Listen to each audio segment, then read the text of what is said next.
Good afternoon, everyone, and a very warm welcome to all of you. I'm Arshee, EvalYouth India Co-Leader, and I will be your moderator to EvalYouth India panel discussion on the theme, Monitoring Foundation for the Strong Evaluation. Thanks for joining us. It's heartening to see such a vibrant community of evaluation professionals and enthusiasts coming together. So whether you are just starting your journey in monitoring and evaluation, or you are a seasoned practitioner, you are in the right place. So before we begin, just a quick note to our audience, please share where you are joining in the chat box. We would love to know that. And feel free to post your questions throughout the session. We will take them up during the audience question and answer sessions. Now coming to today's theme, while evaluation often takes center stage in the world of development practice, this robust, responsive, and well-designed monitoring system that provide the backbone for effective evaluations. So monitoring is just not backing outputs when done right. It is about ensuring timely, actionable data for learning, course correction, and better outcomes. So this session will help us unpack the interplay between monitoring and evaluation and the insights from leaders across government, grants, consulting, and implementers. Let's now meet our esteemed panelists who bring a range of experiences across monitoring and evaluation life cycles. So first we have Professor Shyam Singh, professor at IRMA, to share key points from designing monitoring strategies in government and large-scale programs. Professor Shyam, over to you for your opening remarks. Thank you, Arshee, and thank you, everyone. And I thank EvalYouth India team for this opportunity. Arshee, if I'm correct, I have 4 minutes. Yeah, right, Professor. Okay, thank you. Let me start with some positive and good news, at least to me, that nowadays in government programs, the large-scale government programs, at least we see that there's a greater appreciation for monitoring and evaluation. There is a plan, there is a budget, and there's a awareness about how it should be done. And I have, me being around 10 years in the sector, I have seen that change that happened very quickly, not only in Delhi, but even in the state capitals. So this is a good news when it comes to the learning, designing, monitoring, and evaluation strategies in government programs. I have 3 observations to make to initiate the discussion. And those 3 are not so hopeful or so positive. One is that, yes, there's a greater appreciation, but I still see that monitoring and evaluation as a domain, it is still top leadership driven in these ministries and departments. I don't see a departmental buy-in or even team level buy-in when it comes to M&E.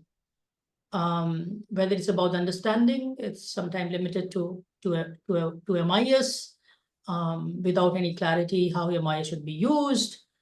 Most of the time that MIS is used only to report the progress to the higher authority or sometime monitoring committee. So one is that it's a top, if secretary is good, if additional secretary is good, person is very active, then you see that many things are done under monitoring and evaluation. Otherwise, sometimes it's just an activity and you have to just, do it for the sake of compliance. Now, second, the important point that I would like to highlight, and this is something that I was just probably a week ago discussing with one of the state government, I will not name, where the monitoring it's a big program, state level program, and monitoring is a responsibility of account team. The account team of the state government of one particular department and ministry will look after the monitoring evaluation functions. I do not see that as long as, World Bank is involved or UN organizations are involved in that program. I don't see that hope really coming out, and the governments are very kind of energetic and positive towards, bringing some new insight and knowledge. What I tried looking at what they do, the account team, what they do is to really look at the expenditure tracking. Well, that is one of the important function of MNE, but I'm not sure if that's, the whole MNE is, that it shows the picture. Third point is, which I partially talked about, but, is still for me looks like a side activity. You have a 7% of the budget, 5 to 7% of the budget dedicated to MNE in any program, be it NRLM or, Sarvashiksha Abhiyan or ICDS. That's the kind of earmark budget that is available. And within that, all the work has to be done, including the physical audit, including the expenditure tracking, including the random visits, whatever it is. I have not seen the use of MNE, or for that matter, MIS or any other system, to bring the organizational changes within the government system. I think that is another big issue. Because if those changes are not taking place as part of OD, organizational development, I'm not really sure how MNE is going to help, not only the achieving the results, but also ensuring the transparency and accountability. So while I appreciate there are a lot of progress that have been made in central and state governments, I think there's a long way to go when it comes to the real implementation, the real picture that I have seen. But I do not lose hope. I think there's still a bright future ahead. Thank you.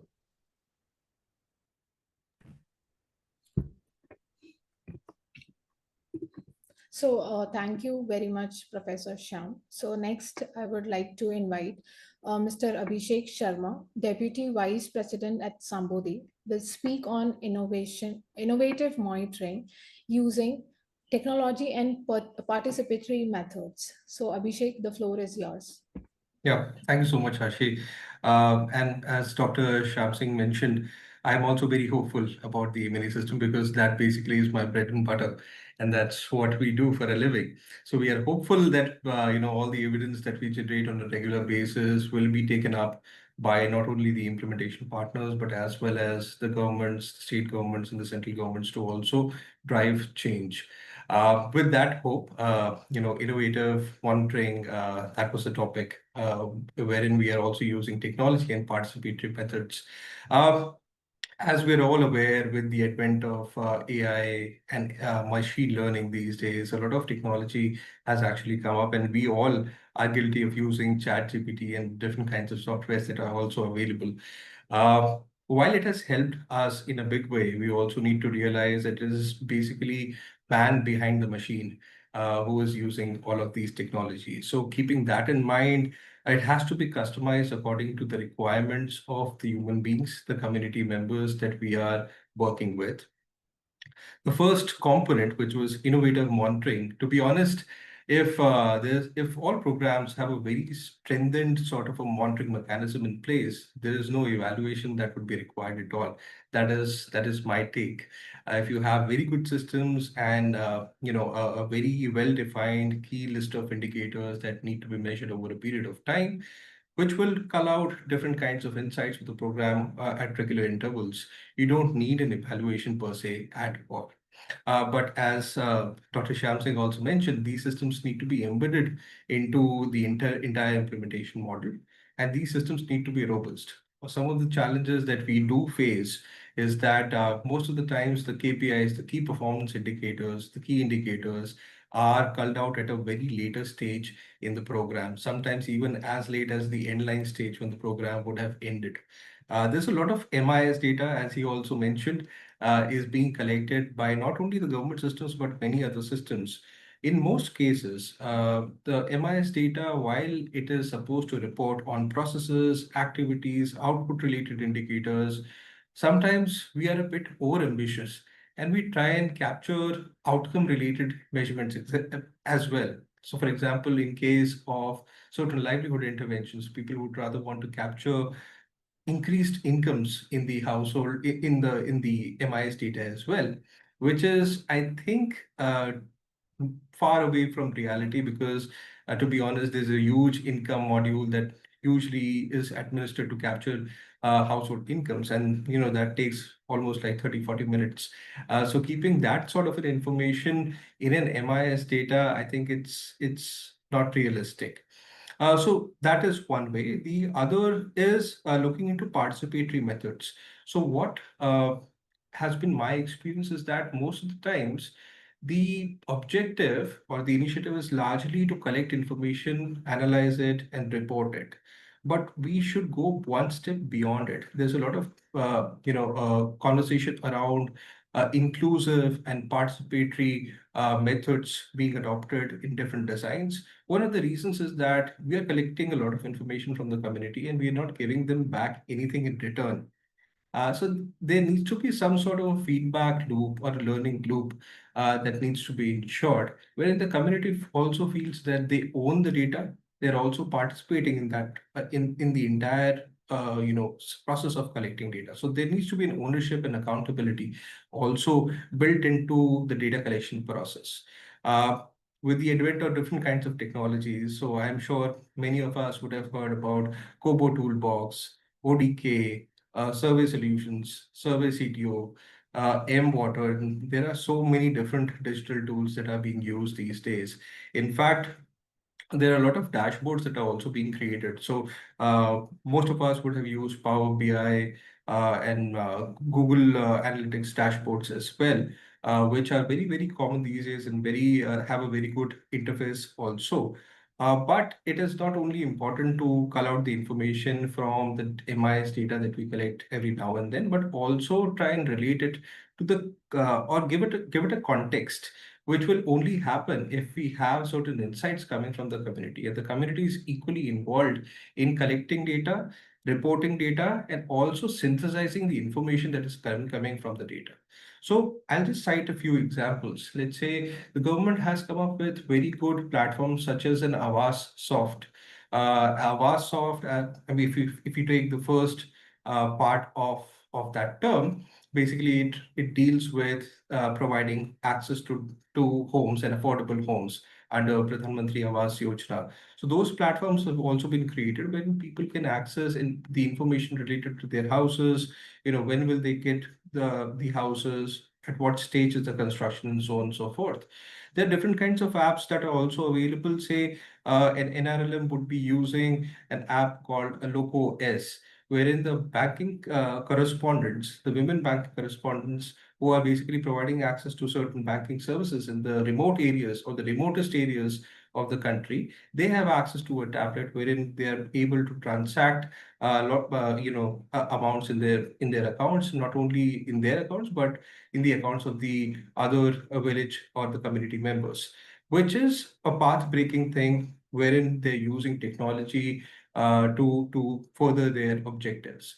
So I think there are several initiatives that have already been taken. I am very hopeful with the entire system that is in place. We are evolving as a sector, and I think the different kinds of systems will definitely come into place, which will further the activities in the right direction. Yeah. So, right, Abhishek. So there is one saying in Hindi, Prabhu Murat tin dekhi jaisi. Right.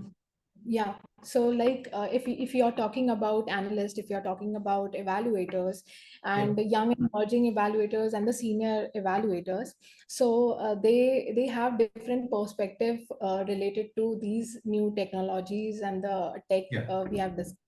So yeah, thank you very much, Abhishek. So now I would like to call Miss Kezia, also Deputy Vice President at Sambodhi. We'll discuss the use of non-traditional data and capacity building strategies and impact in investing. So Kezia, please go ahead. Thanks, Arshee.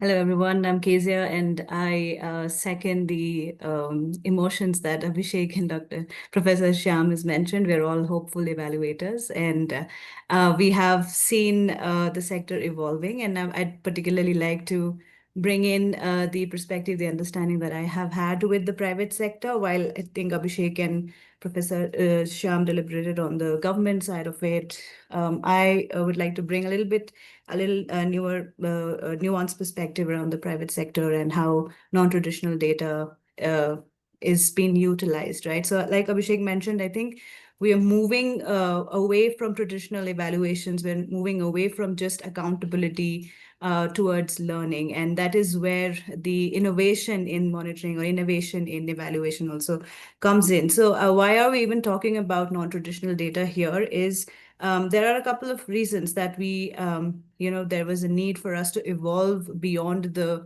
rigorous, statistically robust, large-scale evaluations. It's one, there was a high reliability on quantitative aspect, and we all know that as evaluators we tend to talk about data in every, like data would be there in the every second word that we speak, right?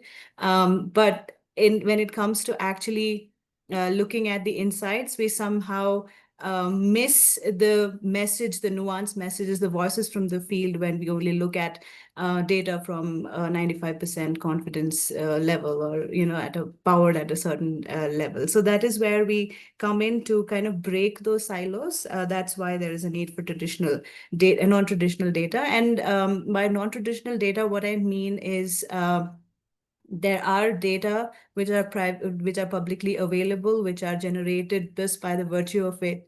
For example, the social media data that we have, it can come in different forms and shapes. It can be a photograph, it can be videos, it can be text data. But most of all, what we are trying to talk about here is every information that every individual, every organization, every way of life collects. That's the non-traditional data that can be utilized without having much to spend in terms of both resources and level of effort, a professional effort that we put in, and make sense of that data to inform decisions, right? So that is where we are coming from. The other reason that why non-traditional data is kind of seeing traction in our sector is the need for a longitudinal approach to impact measurement, right? So when we are saying, okay, we'll connect, when we say longitudinal data, we are saying that let's focus our investigation to a smaller group of people or a smaller cohort, and we track them over time, and we capture every aspect of it. For example, the evolving studies that we see in our value chain studies, we follow one crop, we follow one particular cohort of people, maybe women farmers or entrepreneurs, or social enterprises who are working in specific nuanced sectors like agriculture technology or renewable energy, and within that also decentralized renewable energy, etc. So just to establish a coherent story of change, the trajectory of change that we want to see from its right inception towards to the program closure, as well as the sustainability and replicability of those models. So that is where we need longitudinal data, and we can't have longitudinal data which are large scale, right? So we need to focus on a smaller group, smaller sample, have very specific investigative questions and domains, etc.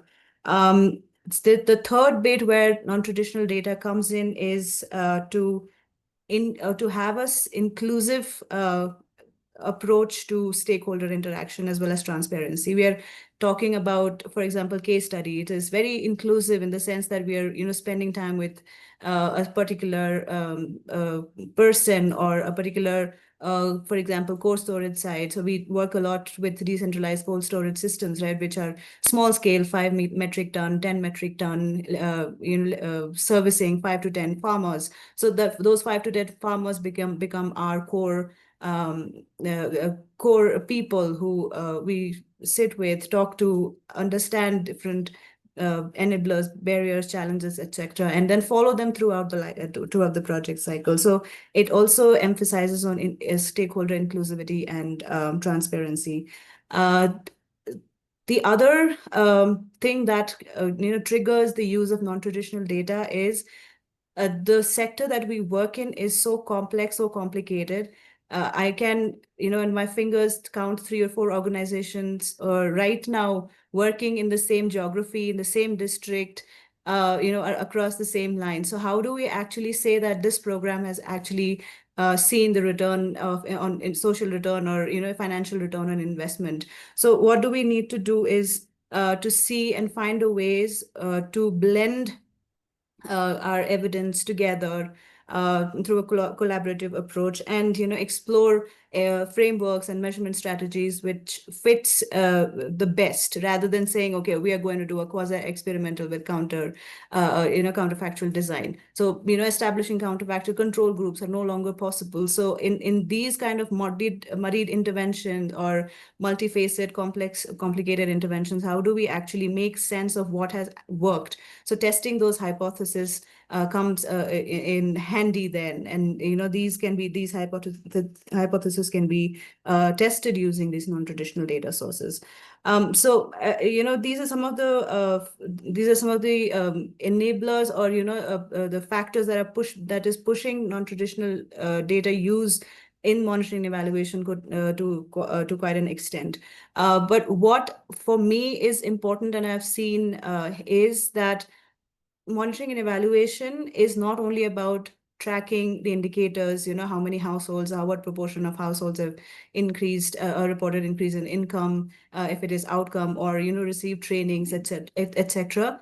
Non-traditional data collection approaches are built in because the programs are now trying to bring about transformational change. It's not only the foundational indicators have been established, right? So we know that we do a lot of measurement around what's the income increase of the farmer. We want to see 20%, 10% over project period.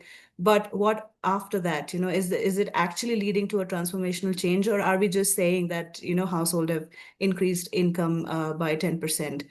One example that, keeps coming, I keep thinking about is Lakhpati Kisan. Somebody said that, okay, who said that Lakhpati Kisan is only going to be a Lakhpati, not a Crorepati, right? So, I mean, those are the things that that kind of triggers the conversation around non-traditional data, and it is plenty available. So I was just reading that 90% of the data that the world has is non-traditional data. The 10% data that we collect when we do our research, when we do our evaluation, that's only a fraction of the data that is available. So use of innovative technology, AI, etc., can help leverage those data sets and reduce our costs, reduce our level of effort, as well as increase transparency and have an inclusive approach altogether. So I think this is a new age participatory approach to M&E. I'll stop there. Thank you.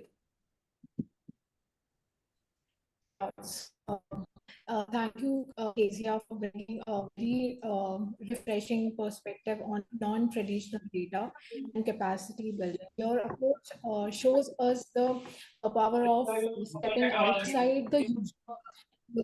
It's are a strong reminder that the data collection is just not technical, it's relational and systematic.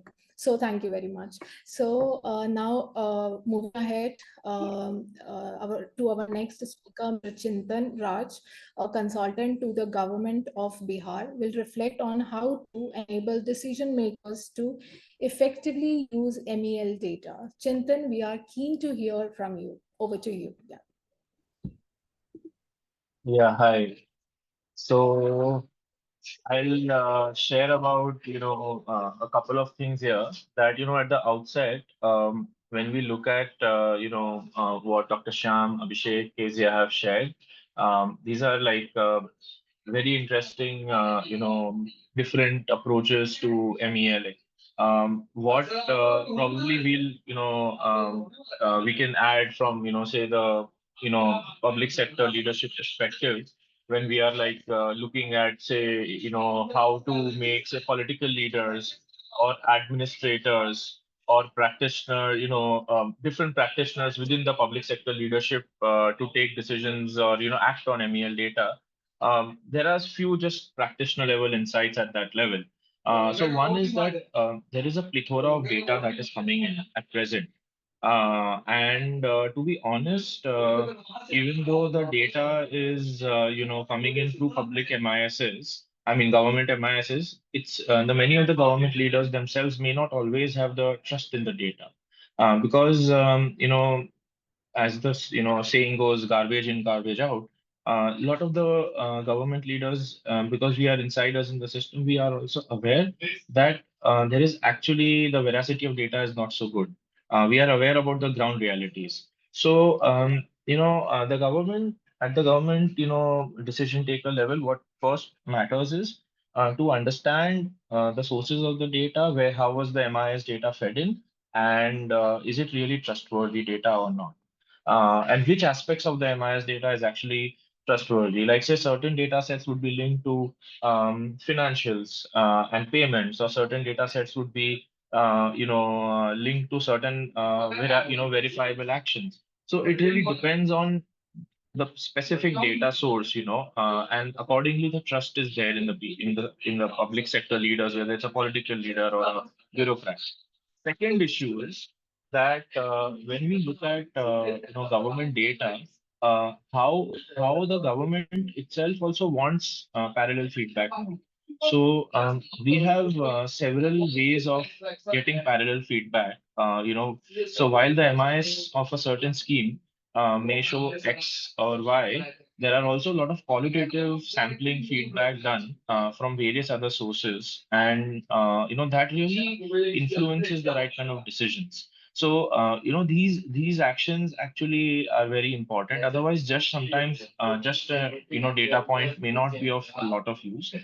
Third is how do you guide these leaders on an oomph like the Niti Aayog output outcome monitoring framework? How do you bring it into practice? Like how do you map the SDGs, so the larger outcomes and etc., and link those in a reverse manner to what kind of initiatives and schemes that are existing in the state or say central schemes, and what kind of actions within these schemes can help in basically achieving some of the goals. And also you do comparatives, like you can show that say for example Assam or Bihar, certain SDGs, they are way behind say other states. Or there are certain times, there's a Northeast SDG report of Niti Aayog 3 years ago, it was published, so it also has district wise SDGs, so you can even compare districts. So you can create a lot of relevance and importance for certain indicators, and then accordingly position the central schemes and state schemes and actions. So those kind of matrices are very important. So government decision takers often have lesser time. So they need these kind of matrices which really give them objective ability to take decisions. Fourth is something which we have increasingly started to feel is the need for action unit level insights. What I mean by action unit level insights is, let's say for example you're looking at a Jal Jeevan Mission MIS, or say you're looking at a Narega MIS. In these MISs, generally, the reports that a traditional presenter would throw up would be that, this is the district-wise performance, some kind of bar charts and etc. But the reality is that those do not really help in taking action. Specific action is at unit level. So government loves to know that along with those graphs, can you give me a name of the 7 villages where the contractor payments have not been made? Because that's a data point available in the MI. So somebody needs to drill that down. AI or data sets or customizable queries need to be put in. So those are really important. Like how do you give them specific? Or say in Manrega earlier, like 12 years ago, the MIS never had villages with zero panchayats with 0% days, but now they have that in their reports. So those kind of things. So you highlight specific units. Which where there is a need for something, or there is something really good, extremes basically. Another thing that we have seen is when we talk about comprehensiveness of perspective. So now government, I'll just add to my earlier point that along with the MISs, government takes independent parallel feedback, as well as the government is very interested in say wanting to know what is the social media or what is the larger media sources, if there is anything around these schemes, or what are some relevant research, recent research in this topic. Then the next is timeliness. I have seen that many presentations made by several sometimes consulting firms, sometimes philanthropical organizations in public sector. Um, there are sometimes issues with the timeliness in terms of the data may not be still very relevant, and the government might say, "Oh, this we've already acted on long ago." So it loses the relevance and importance. So it's important to keep that in mind. And the last couple of things, this is something that is very challenging, but I feel very important, is we need to influence all levels of decision makers. Why is it that just a state secretary of a department or a state director, or why is it that just a district magistrate or is able to get insights to act? Why don't we, communicate in a very simple form and effectively to say gram panchayat leaders or urban local body leaders, uh, specific indicators and specific actions relevant to Bihar panchayats or urban local bodies which they need to act on. I'm sure that would be of a lot of use because they are all leaders in their own specific capacities and specific subunits. Um, and last is many states are doing this. How do you do rankings and all? It really works, as a short-term thing. You rank people, you rank work, you incentivize people. You may not always be able to give financial incentive, but you award them best district, best. So I think that competitiveness is useful. So I think with that, yeah, I'll stop here and yeah, over to you, Arshee. Thank you. Thank you, Chintan, for highlighting how data can shape decisions and not just the dashboards. So you have shown how we can make M&E findings speaks to decision makers. Your work inspires young evaluators to see policy engagement as both possible and necessary. So, without wasting much time, I would like to invite Ms. Jaya Srivastava, Director of M&E at SAATHII, to take us through strategies to ensure data quality and manage fee-level related challenges. Jaya, over to you. Thank you, Arshee, and thank you, Abhishek, Chintan, and Dr. Shyam for setting the context. I think I am also hopeful, and I am also from a hopeful that I have seen the M&E in last 17 years, the way it has been evolved.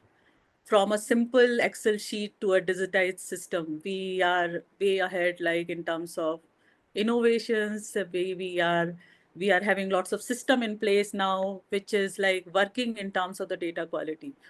But whenever I spoke about data quality always comes from the field. And one of my colleagues spoke about garbage in, garbage out, which is a famous quote in M&E. And when we talk about data quality, it's a cyclic process. It's not a one-time process. It's not a one-time validation activity where we are just teaching them how to do the data quality, especially at the field level staff, where they have a different kind of literacy level and where we have to feed in the data, which is like totally new to them. They were not aware how to work with the data sets, and that is also a very large databases. Here in SAATHII, we have a very strong M&E system where we have to work with the government system, and we have to ensure that the data which we are reporting is actually the same data which is going into the public sector, and the reporting from the ART centers to the district level, DAPQ, Disha, NHM, and then to the state level and the national level. So some of the strategies which I can see, which is actually working out, then when we talk about the data quality, there should be a built-in checks at each point of time in terms of data flow, as well as one of the famous word we always spoke, like we always talk about this data triangulation, mostly in research, but it's actually a very good thing which we have to apply in the monitoring.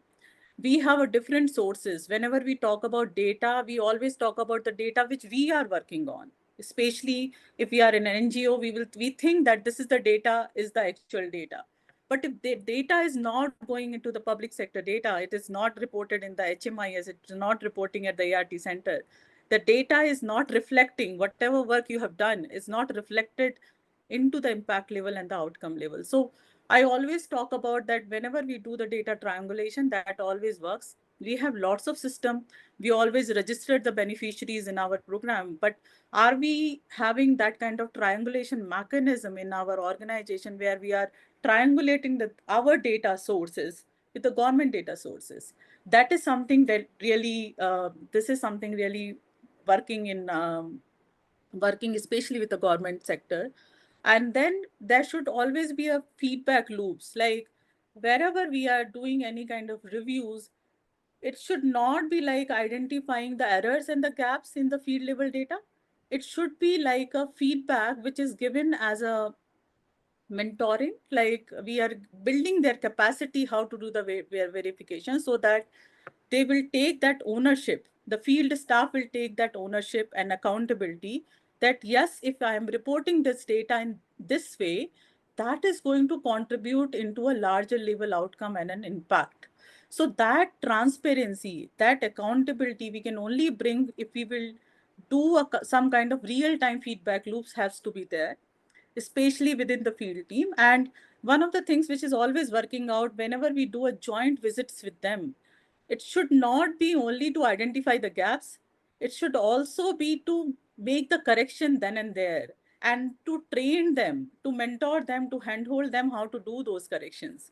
So if we will only identify the gaps, the data quality is not going to improve, that is for sure, because they will see always data as a burden, not as something which is contributing at a national goal or the larger goal of the project. And yes, there is always going to be a field level constraints. Like, as I spoke about, the literacy level is different.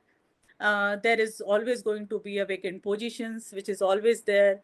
Attrition rates are there. Digital access is still very limited in some of the geographies. And then there are mitigations planned for that, that we have lots of pictorial tools nowadays. We have lots of audios and videos where I have seen that even for a simple tool, we can demonstrate that through a local language, and we can convert that into an audio tool and a video tool where we can just present to them that this is how you have to use this simple format and the tool. These are some of the things definitely is going to work out. And then culture of quality, basically, uh, it's beyond system, it's about an attitude. And we have to build that culture that data is not a burden, this is a tool for a program ownership and an accountability. So with that, I just want to end this first section is like, it's not only about checking the checkbox, it's also about how to build that strategy, how to adapt that strategy, and how to bring that culture of ownership and accountability. Thank you. Arshee, over to you. Thank you, Jaya, for grounding us in the field level realities of the monitoring. So again, I come up with one Hindi saying. So जो ज़मीन से जुड़े होते हैं वही असली तस्वीर समझ पाते हैं और दिखा पाते हैं. So you have brought us the much needed voice of implementation. Your insights on accountability and frontline empowerment reminded us that the trust is the foundation of data quality. So thank you to all the panelists for those insightful remarks. We will now move into a short moderated discussion where we will pose some targeted questions to each one of you. We request concise responses around 1 to 2 minutes each, so we can get a range of perspectives. So let's begin with Professor Shyam. So your question is, what advice would you give to a young evaluator trying to influence monitoring design within a rigid or bureaucratic system? Over to you, Professor Shyam. Thank you, Arshee. I think for me, the most important part is how to manage not bureaucrats, but your own dilemma of being ethical, or your own dilemma of being practical at the same time. If you are ethical, you stand against the cause, stand with your data.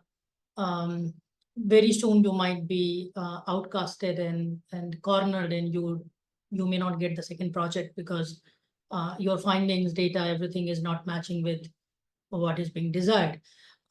If you're practical enough to navigate through the challenge, manage the bureaucracy. When I say manage, I don't mean any unethical means, but in a way that can you really navigate through the problem, challenges, and context.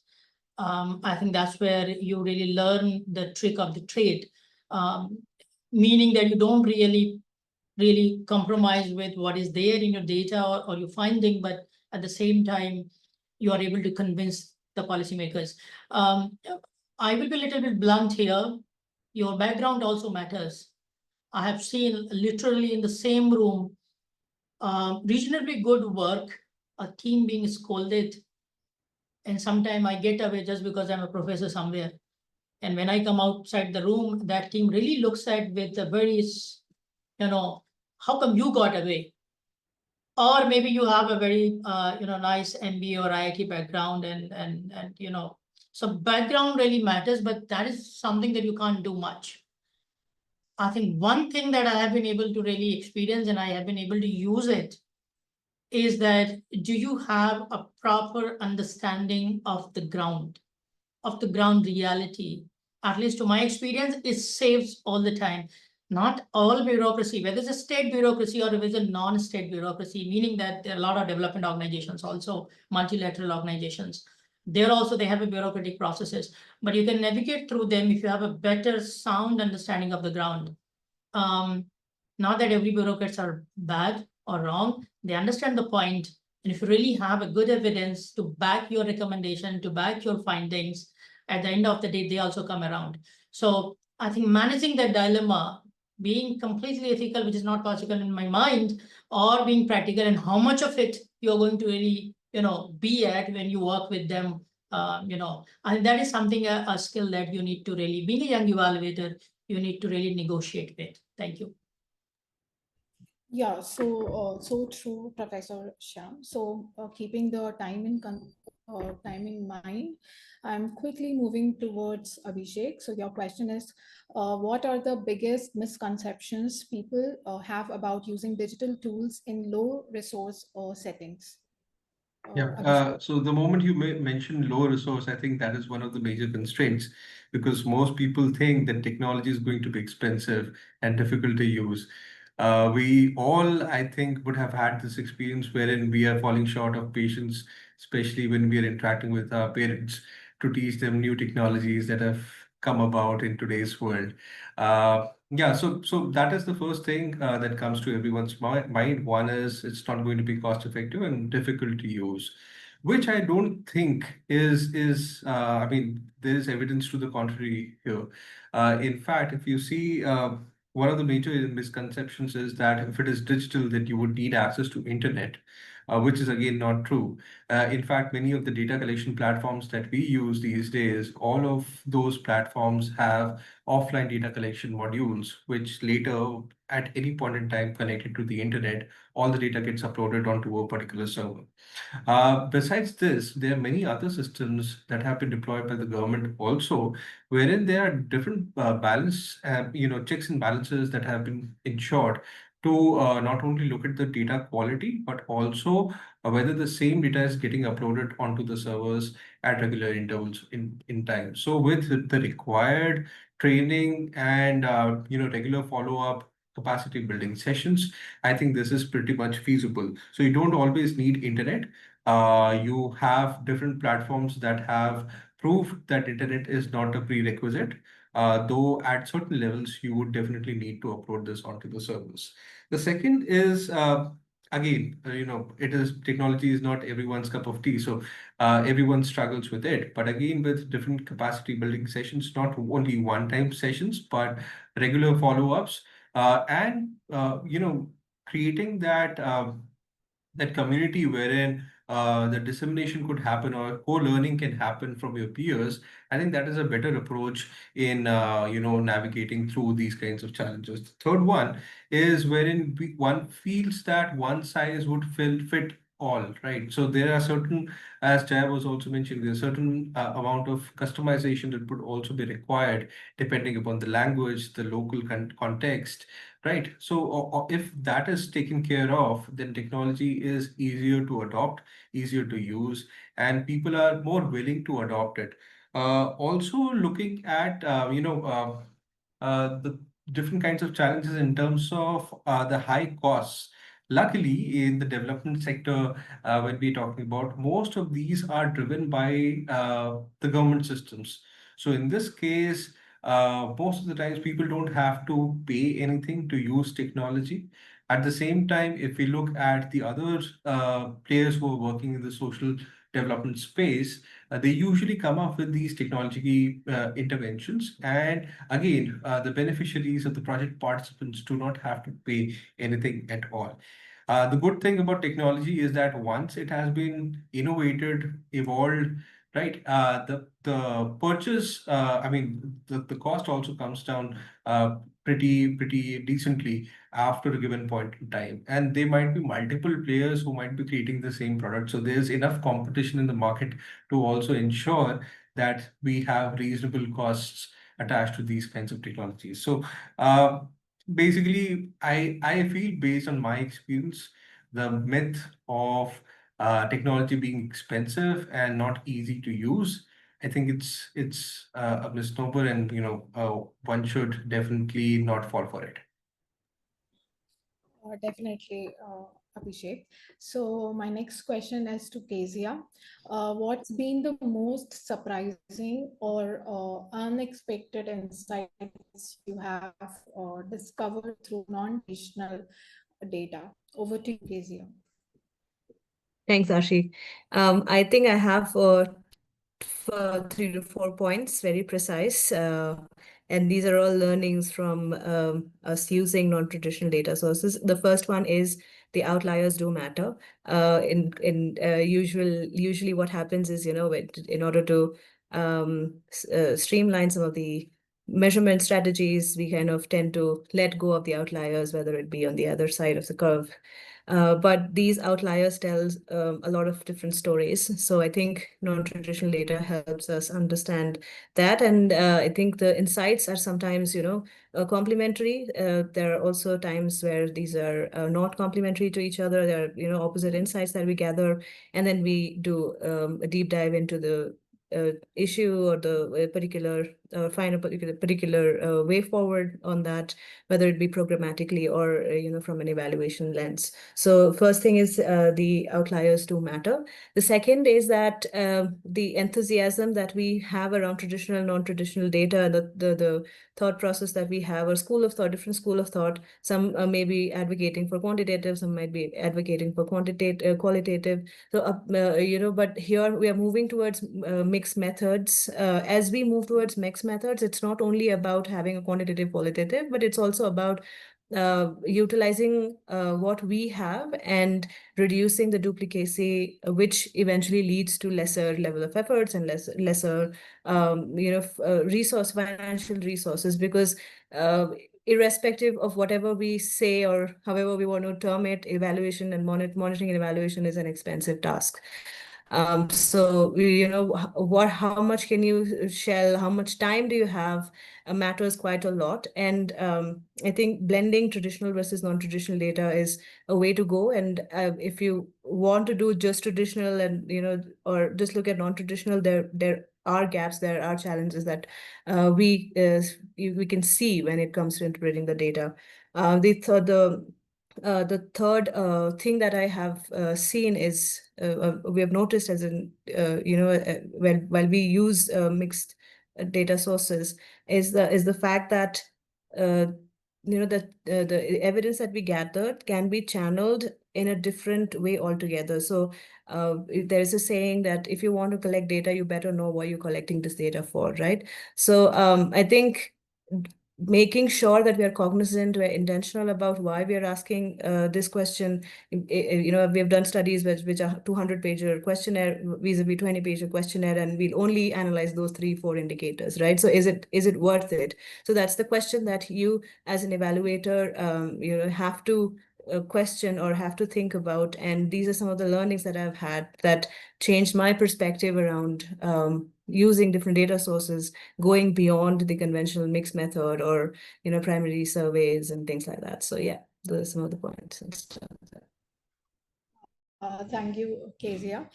So moving quickly towards Chintan. So your question is, what framework, tools, or skills helped you to turn complex M&E insights into clear recommendation for decision makers. Over to you, Chintan. Yeah, thank you. So, I essentially, there are three aspects here that I have always trying to, maybe, abstract around. One is sort of strategic functional skill. Second is again another functional skill, which is communication. And third is a subject matter skill around knowledge about the subject. I'll just give some examples. So at a strategic level, um, very like basic things like who is the decision maker for whom you are trying to make a recommendation. For example, if the decision maker, say, is the chief minister of a state or is a very senior bureaucrat, um, they would not be interested in, say, 100 or 200 slides, commissionerate-wise, say, data on, say, the water resource department or the public works department. That where is the road project and how many kilometers is constructed and how much is physically completed, how many is financially completed. No, they would probably be interested in, say, understanding a little bit about specific decision-making points pertaining to that domain. So that's where the second skill comes of having a little bit of subject matter understanding that, say, policy and development and infrastructure, how it relates and why are roads important, for example. So, for example, relevant indicator here could be that how many kilometers of roads are needed to reach a certain level of infrastructure indicators in the certain SDG, and how many kilometers we have sanctioned, and how many kilometers out of those are at what stage. So then oh, okay, so these many kilometers roads are stuck for certain reason, and that is linked to, say, 73 projects. So then the decision maker very quickly can say, okay, these 73 projects, this decision, you know. So we really need to enable them with a combination. That's why I'm saying strategy, that who are you preparing this insight for, and your knowledge about the subject matter. Another example I'll give is, say, in the case of non-communicable diseases in health. Now we know that non-communicable diseases are increasing in the rural areas. And there are certain indicators that the HMIS, is Health Management Information System, is already showing that so many cases of NCD detected, etc. Now, um, an indicator where you're talking about testing increases over the last few years becomes probably very important, because it's the number of tests that have started to increase, and how do you demonstrate that to the government leadership, that the tests that are increasing over a period of time, say for different types of NCDs, are so and so, and the number of cases reported are also in a certain ratio, in a proportion they're increasing. So this kind of element, of having a combination of, again, because HMIS will have, say, 500, it will throw you so many data points.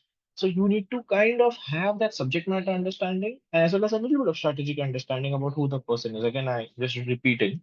Or say in the case of FPOs, there's 10,000 FPO scheme.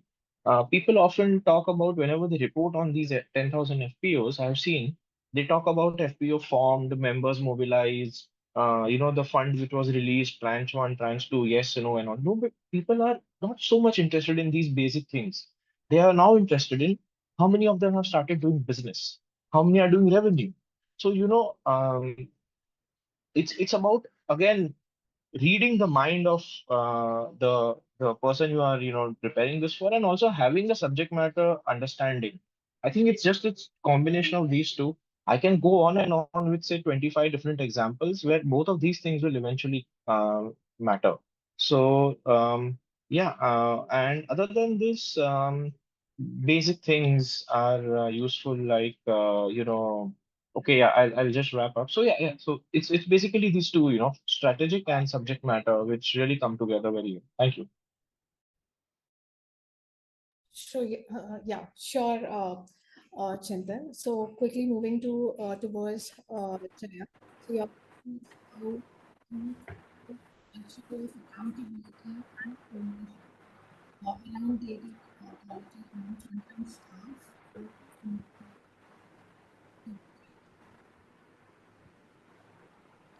Sorry, Arshee, I was losing the voice in between, but I understood the question.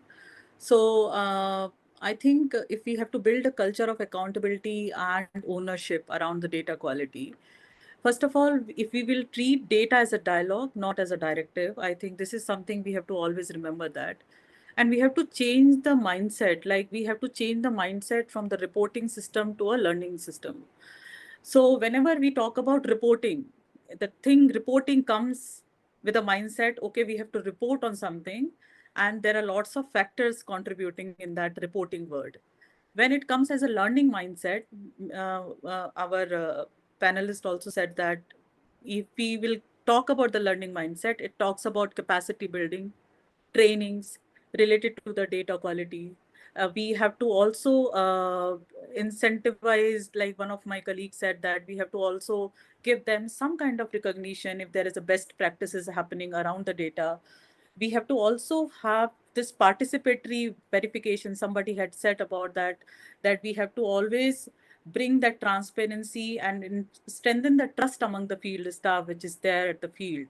And that we can only do when we are doing the reviews with them and going along with them, and then also co-creating the tools. Like whenever we create the tool at the top level and we are not taking the response and the feedbacks from the field, that is the and ownership is not going to come back. So that co-creating the tool using the participatory approach can always bring monitoring with the impact. We have to always tell them that this tool is not for us just to report something or report on some indicators, but this is also to report something uh, which is going to, again, I'm saying, is going to contribute in some of the national goals, which is there. And then that, I think these are some of the practices that we will bring. We can bring the accountability and the ownership.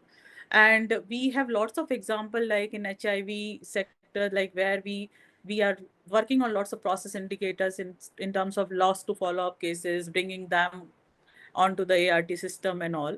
But this is all is done by the community participation. Otherwise, they will not do it. They will not understand anything. They will treat that as a tool only. So that this tool should be very much participatory in terms of approach, and we should use their feedbacks. It should be a bottom to top approach so that that accountability will bring in. So I think these are some of the points which is related to the accountability and the ownership. Over to you, Arshee. Sure, Jaya. So moving ahead, so the most awaited segment for the audience. So thank you everyone who has been posting in the chat. We have two questions in the chat. I think one is from Dr. Yatin and the other one is from Gagan. So keeping the time in mind, I'm just moving towards the Gagan question. He says, based on his experience observing the design and implementation of government programs, the government bureaucratic systems express a foundation or has to happen as per their expectations for monitoring and evaluation of programs, especially in the case of third-party evaluation. In addition, in a very recent times, the data on programs are restricted for the public and available rarely in the public domain. His limited experience in health and nutrition.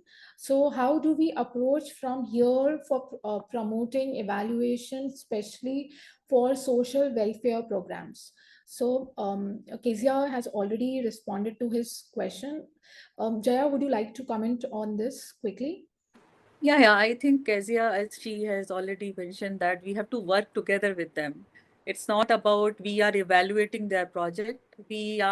Evaluation is not about to identify the gaps. It's also about that where we are in terms of what we have planned earlier, in terms of the objective.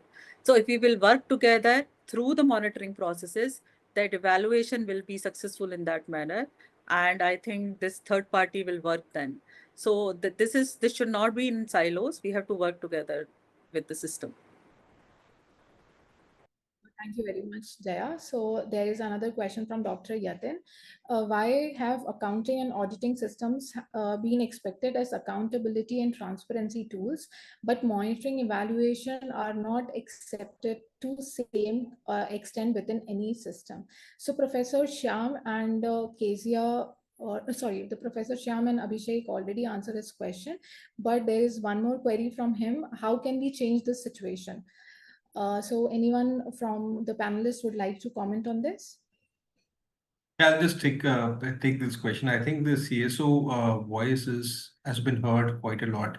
In fact, there's been increasing appetite of data from the CSO ecosystem. I think with more voices requesting for more data to enable evidence-based decision making, I think the government systems and the other systems would also be more responsive and would be devising mechanisms to collect more accurate data to influence policy in the future. In the last 1 decade, according to my experience, there have been a lot of initiatives in collecting more and more data, and I can see a lot of dashboards coming up these days. But I understand where you're coming from. Not only that, I mean, only dashboards might not help. It's just that we need to deep dive into certain data sets, and as Keza was mentioning, certain outliers also tell a different kind of story. So one needs to also deep dive into that bit and not only collect data but also give the findings or the insights back to the community, at the same time incorporate that as a course correction in devising further policies as well. Sure, Abhishek. So I hope Dr. Ketan, you have got your answers. So as we approach the end of this session, let me share a few reflections. So what we have heard today confirms that monitoring is not just the checkbox activity. It is the engine that drives evaluation. Whether it's using AI tool, empowering field monitors, influencing policy decisions, or learning from non-traditional data, we have seen how monitoring can truly shape development outcomes. To all emerging evaluators, start with monitoring not just as a technical function, but as a space for learning, for innovation, and for influence. So a big thank you to our panelists, Professor Shyam, Abhishek, Kezia, Chintan, and Jaya for their time and insights, and to our audience. Thank you for your thoughtful engagement and questions. So we look forward to seeing you in our upcoming sessions and campaigns. Thank you and have a great evening.